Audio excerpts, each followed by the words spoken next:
Siguro, by this time, alam naman ang kailangan eh. Alam naman ang kailangan ng gobyerno. Ano ang kailangan natin doon sa West Philippine Sea? Na hindi lang pwedeng, kailangan nila ng barko, kailangan nila ng Coast Guard, kailangan nila ng mga helicopter, etc. Whatever it is.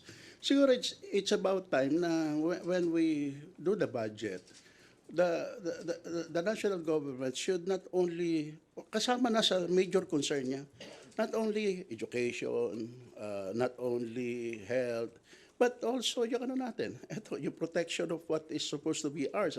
Kasi kung wala tayong, yung talagang the real presence natin doon by having mas marami mga barko, will somehow,